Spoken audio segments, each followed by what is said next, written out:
Hi friends, ఈరోజు మనం కాకరకాయ వేంపుడు ఎలా ప్రిపేర్ చేయాలో నేను ఈ వీడియో చూపిస్తాను. చూడండి, క్రిస్పీగా చూడండి ఎంత బాగుందో. ఇది ఎలా చేయాలో మీకు ఈజీగా టేస్టీగా చెప్తాను చూడండి. నేను ఒక 100 గ్రామ్స్ కాకరకాయలు తీసుకొని పైన తోలు తీసుకున్నాను. చిన్నగా కట్ చేసుకొని పెట్టుకున్నాను చూడండి. ఇంకా ఇప్పుడు మనము చేదు లేకుండా ఎలా చేయాలనేది నేను ఈ వీడియోలో చెప్తాను. నేను నైట్లో కట్ చేసుకొని తగినంత ఉప్పు వేసుకుంటున్నాను చూడండి. ఇంకా తగినంత పసుపు వేయండి.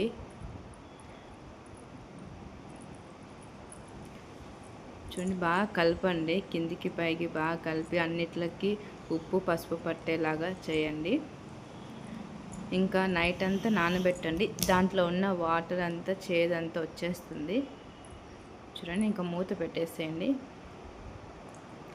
ఇంకా మనం పెనం తీసుకొని 2 టేబుల్ స్పూన్స్ ఆయిల్ వేయండి. కొంచెం ఆయిల్ ఎక్కువ వేయండి. చూడండి, ఆయిల్ హీట్ అయిపోయింది. ఇంకా సాసోలు, తగినంత జీలకర్ర, చిటికెడంత పసుపు. ఇంకా ఇవి బాగా వేగాక ఆనియన్స్ ఒకటి కట్ చేసుకొని పెట్టుకోండి. ఇంకా కరివేపాకు, అది మీ ఆప్షనల్, ఉంటే వేయండి లేకుంటే లేదు. నేనైతే ఉంది అనేసి వేస్తున్నాను కరివేపాకు. ఇదిగో నేతది, ముదిరింది ఏం కాదు, చెట్లోది. ఇవన్నీ బాగా వేగాక మనం ఏదైతే కాకరకాయ కట్ చేసుకొని ఉప్పు పసుపు వేసుకున్నామో చూడండి, నైట్ అంతా నానిపోయి మూత తీస్తున్నాను చూడండి. దీంట్లో ఉన్న వాటర్ అంతా బాగా మెత్తగా పిసకండి. చేదు అనేది బయటకు వచ్చేస్తుంది. కాకరకాయ వేపుడు అనేది చేదు అనేది ఉండదు అసలు. చూడండి, నేను ఎలా అయితే గట్టిగా పిసుకుతా ఉంటే వాటర్ అన్నీ వచ్చేస్తున్నాయి, అంటే చేదు అంతా బయటకు వచ్చేస్తుంది. ఇలా చేయండి మీరు.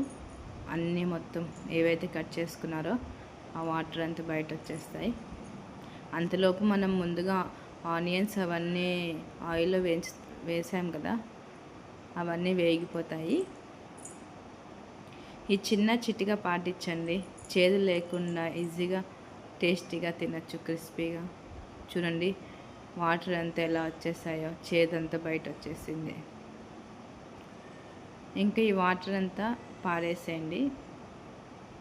మళ్ళా కర్రీలో పారు వేయకండి, మళ్ళీ చేదు అయిపోతుంది, పడేసేయండి. చూడండి ఎన్ని వాటర్ వచ్చేసాయో. చేదు తింటే మంచిదే, కానీ చిన్నపిల్లలు తినరు కదా. ఎక్కువ చేదున్నా మన పెద్దవాళ్ళం కూడా తినము. చూడండి, క్రిస్పీగా చూడండి మొత్తం ఎంత బాగున్నాయో కాకరకాయలు. ఇంకా ఆనియన్స్ వేగిపోయాయి కదా చూడండి. ఇంకా మనం కాకరకాయలు వేస్తాము.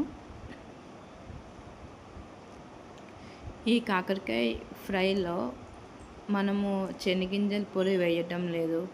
తెల్లగడ్డ, ఉప్పు, కారం, ధనియాల పొడి, ఆ మసాలా నేను వేస్తున్నాను.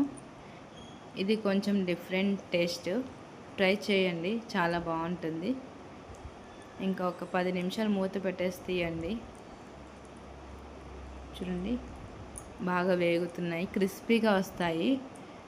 నూనె లేకుండా బాగా నోట్లో పెట్టుకుంటే మెత్తగా అయిపోయేలాగా వస్తాయి. చూడండి, ఇంకా నేను మిక్సీ బౌల్ తీసుకొని తగినంత తెల్లగడ్డలు తీసుకున్నాను, పొట్టు తీసుకొని, కొబ్బరి, పచ్చి కొబ్బరి కానీ ఎండి కొబ్బరి అయినా ఏదైనా పర్లేదు, చిటికెడంత వేయండి. ధనియాల పొడి 2 టేబుల్ స్పూన్స్ వేస్తున్నాను. కారము 1 టేబుల్ స్పూన్, ఎక్కువ ఉంటే తక్కువ ఉంటే 2 టేబుల్ స్పూన్స్. తగినంత ఉప్పు. ఇంకా ఇది మనం పేస్ట్ చేసుకున్నాము.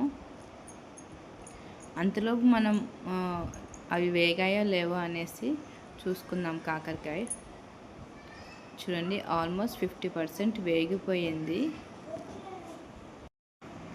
చూడండి ఎంత బాగున్నాయో. ఇంకా ఒక 10 నుంచి 15 నిమిషాలు మీడియం ఫ్లేమ్లో వేగించండి, వేగిపోతాయి. చూడండి, ఇప్పుడు మనం మసాలా ఏదైతే మనం పెట్టుకున్నామో ఫ్రైకి, చూడండి కొంచెం గట్టిగా కొంచెమే కనిపిస్తుంది కదా, ఇది కొంచెమైనా కూడా మీకు కారంగా ఉంటుంది. చూడండి,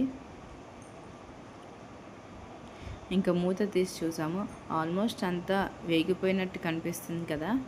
ఒకసారి చూద్దాం. చూడండి, అలా స్పూన్తో అలా అంటే విరిగిపోతున్నాయి, అంటే ఆల్మోస్ట్ అంతా వేగిపోయింది అని కాకరకాయ మనకి అర్థమవుతుంది.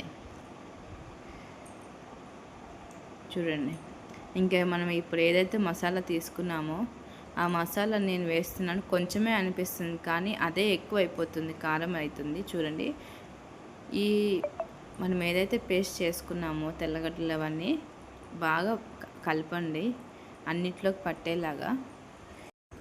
ఇది బాగా అన్నిట్లోకి పట్టేలాగా కలపాలి అంటే ఒక 10 నిమిషాలు పడుతుంది. మీడియం ఫ్లేమ్లో కలపండి.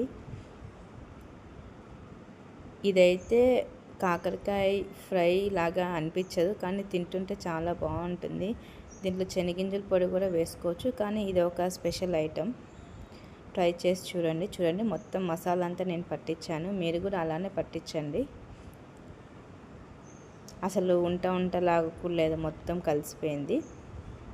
ఇంకొక 10 నిమిషాలు మూత పెట్టేసేయండి, కారం అవన్నీ కాకరకాయకి పడతాయి. చూడండి, ఆల్మోస్ట్ రెడీ అయిపోయింది కాకరకాయ వేపుడు. మా ఛానల్ లైక్ చేయండి, సబ్స్క్రైబ్ చేయండి. నేను ప్రతి ఒక్క వీడియో పెడుతూ ఉంటాను, డిఫరెంట్ ఐటమ్స్ పెడుతూ ఉంటాను, చూస్తూ ఉన్నాను.